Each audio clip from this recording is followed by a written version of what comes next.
காலை வணக்கம் நண்பர்களே. இன்னைக்கு தான் ரொம்ப நாள் கழிச்சு மார்னிங் சன் தெரிஞ்சுது. அப்படியே மாடிக்கு போயிட்டு புத்தகத்தை படிச்சுட்டு பிரேக்ஃபாஸ்ட்டுக்கு ஓட்ஸ் ஷேக்கை போட்டு குடிச்சிட்டு இன்னைக்கு ஆன்லைன் கிளாஸ் தான். ஆன்லைன் கிளாஸ்லாம் முடிச்சுட்டு இன்றைக்கி ஜும்மானால் வீட்டெல்லாம் க்ளீன் பண்ணிவிட்டு ஃப்ரெஷ் ஆகிட்டு நம்மளால் முடிஞ்சது ஒரு 5 பேருக்கு சாப்பாடை வாங்கி கொடுத்துட்டு ஜும்மா தொழுகையை தொழுதுட்டு லஞ்சுக்கு கர்ட் ரைஸ் அண்டு நம்ம பொரியல் செஞ்சுருந்தோம். அந்த பொரியல் பார்த்தா நல்லா இருக்காது சொல்லிட்டு ஃபஸ்ட் டைம் நான் செஞ்சுருந்தேன். அதனால் வீடியோ எதுவுமே எடுக்கலை. ஆனால் சூப்பராக இருந்துச்சு மக்களே. கண்டிப்பாக அடுத்த வாட்டி செய்யும் போது ரெசிபி வீடியோ போடுறேன். லஞ்சை சாப்பிட்டுட்டு ஒரு உறக்கத்தை போட்டாச்சு. ஒரு 4 மணி போல் எழுந்துச்சு தம்பியை கூட்டி போய் ரயில்வே ஸ்டேஷனை விட்டுட்டு வர வழியில் காஃபியை குடிச்சிட்டு வீட்டுக்கு வந்தோடனே ஜிம் இன்னைக்கு சீட் பண்ணலாம்னு நினச்சேன். ஏன்னா நம்ம லெக் டே ஸ்குவாட்ஸ்லாம் போட்டாலும் செம்ம பெயின், எழுந்துக்க கூட முடியல, அந்த மாதிரி இருந்துச்சு.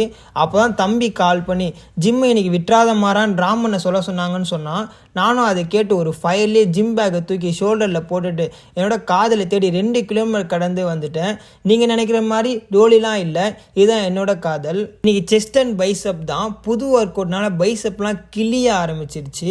ஓகே, இன்னைக்கு நாள் 24. புதுசாக யாராச்சும் பார்க்குறீங்கன்னா ஃபாலோ பண்ணிட்டு பாருங்கள்.